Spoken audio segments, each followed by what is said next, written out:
Part 1. First, you have some time to look at questions 1 to 6.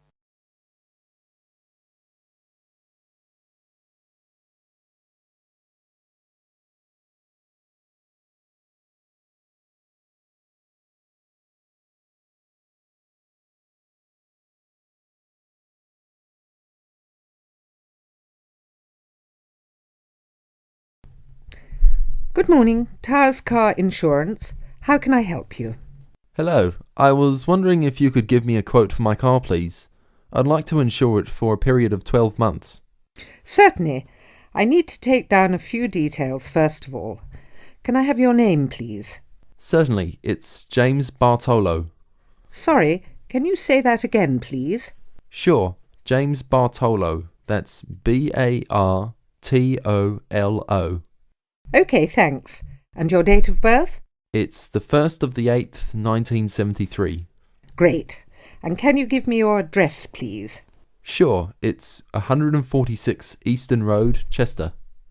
Fabulous. Now, is the insurance for just yourself? No, actually my wife drives the car too. Her name is Alice Jackson and her date of birth is the 23rd of the 4th, 1968. That's OK. I just need to write yes or no and the make and model of the car you wish to insure. It's a 1998 Ford Laser. OK. And do you have any idea of the value of the car? Yes, it's around £4,000. I only bought it about a week ago. Before you hear the rest of the conversation, you have some time to look at questions 7 to 10.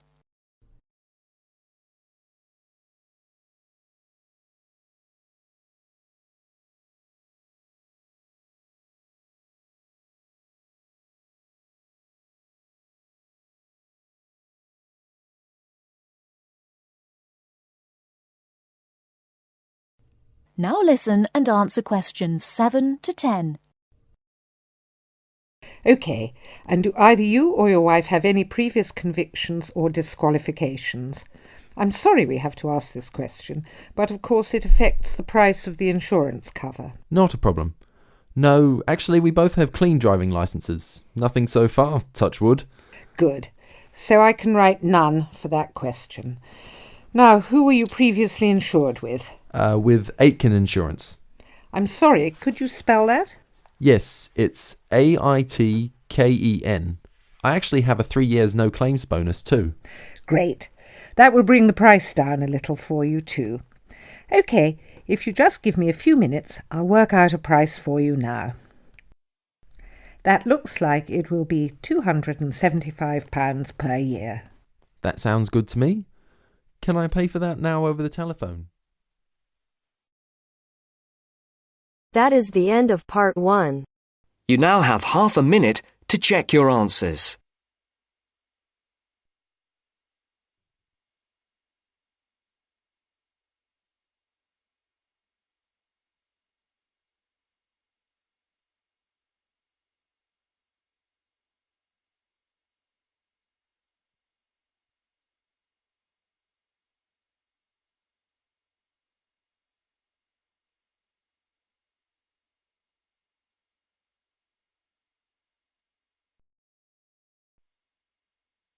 Now turns to Part 2. Part 2. You will hear two students and their tutor discussing a survey project. First, you have some time to look at questions 11 to 16.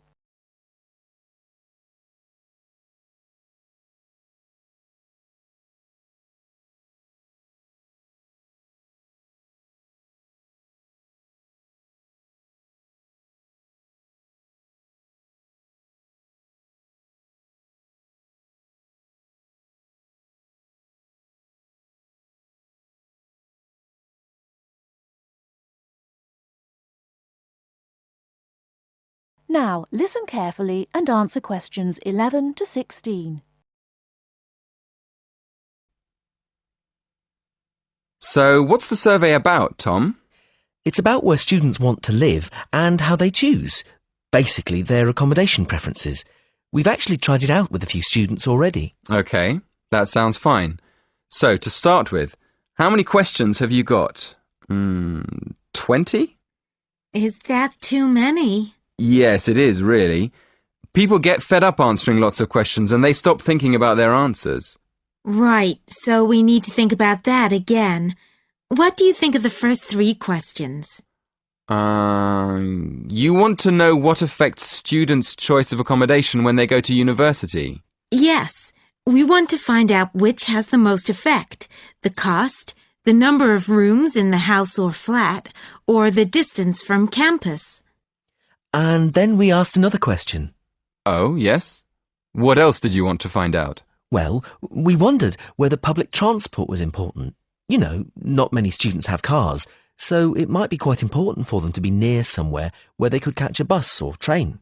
Yeah, that's a good question. Before you ask any more people, I've got a couple of suggestions for improving the questionnaire. First of all, I think you need to ask fewer questions. As I said, 20 is really too many. I'd cut it down to 10 if I were you. Okay, 10 questions only. And is there anything else you think we should do? Well, yes. Some of the questions are actually quite complicated. I think you should make them clearer. I think they should be easier to understand. And what do you think about asking more questions about cost? No, I don't think you need any more about cost.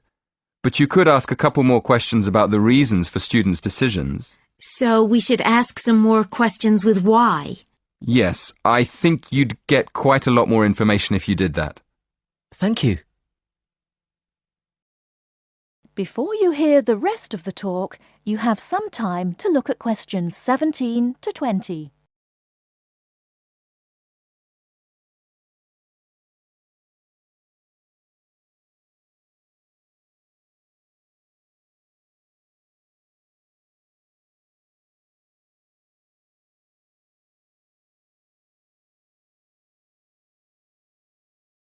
Now listen and answer questions 17 to 20.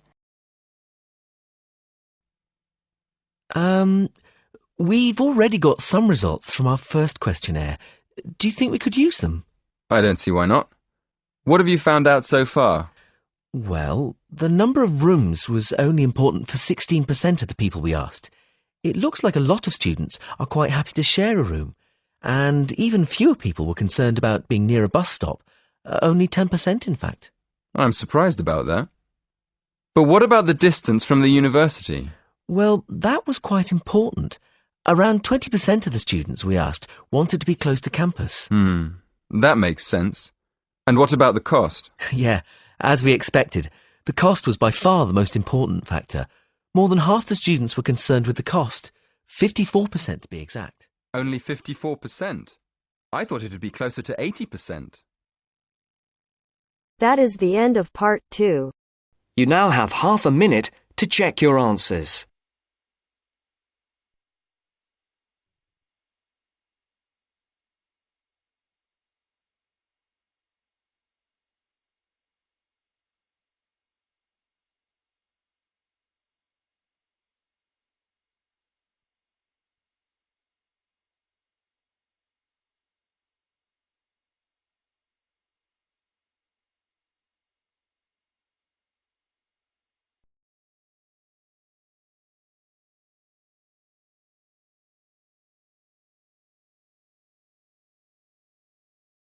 Now turns to part 3. Part 3. You are going to hear the rest of the talk about family history. First, you have some time to look at questions 21 to 25.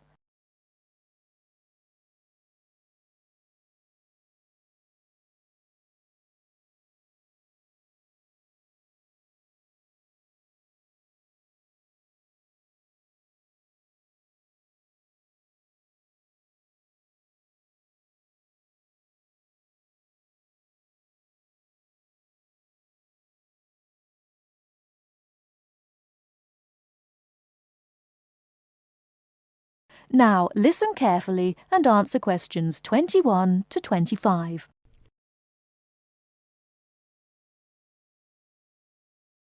So, that's a few ideas about getting information.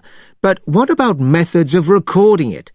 Of course, you can just write down what family members say, but it's even better if you can use a tape, so that you can record them as they're talking. Then you don't have to worry too much about making mistakes. You'll always be able to listen to it again. But whatever method you do use to record information, remember that it's very important to make a note of exactly how you got it. So, if you are using tape, always start the recording by saying the date and the place, as well as the name of the person you're interviewing. So, apart from people's memories, where else can you find information?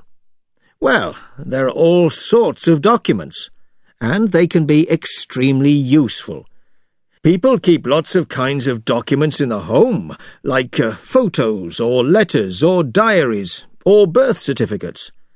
And some people keep things from newspapers, like obituaries. Obituaries are announcements of a person's death, and they usually contain a lot of detail about that individual, like address, occupation, date of death, as well as the names and ages of the widow or widower and the dead person's children. So, be creative. Look around your home or the home of your relatives for any items that might contain clues, such as these about your family history. Okay? Before you hear the rest of the talk, you have some time to look at questions 26 to 30.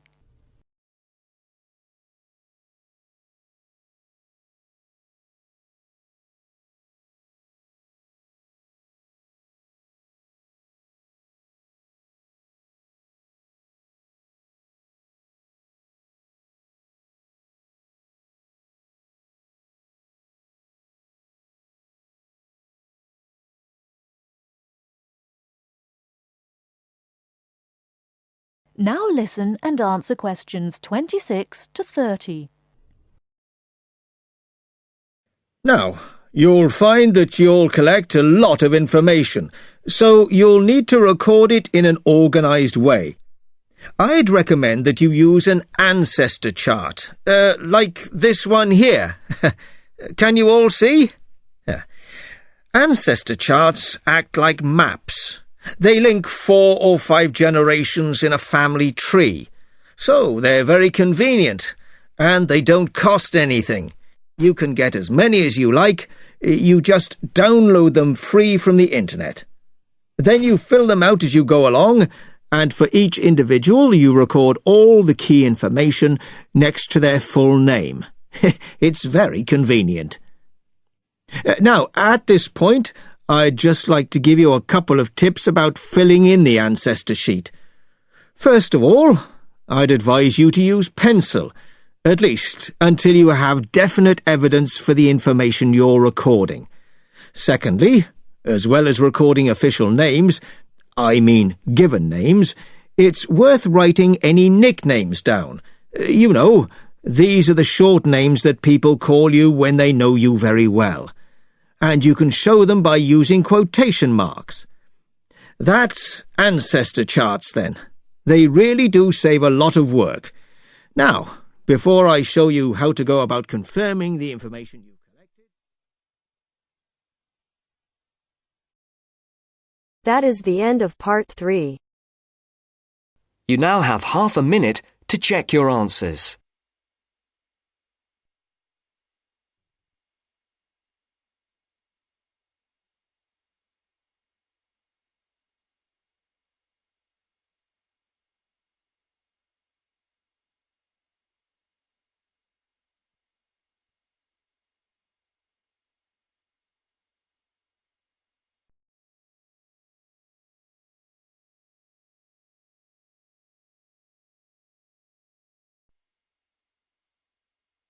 Now turns to part 4.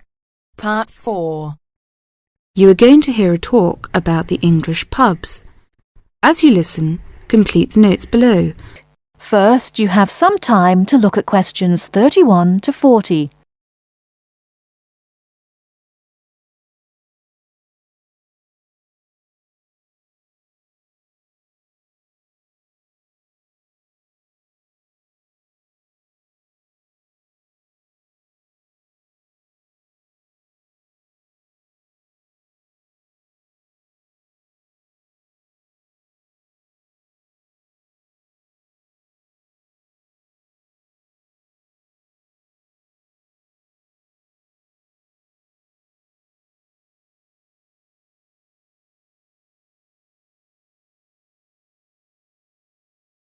Now listen carefully and answer questions 31 to 40. In English pubs, the food is usually plain but of good quality. In fact, to taste good, traditional English food, you would do well to visit a reputable pub. Many businessmen habitually have lunch in a pub near their office.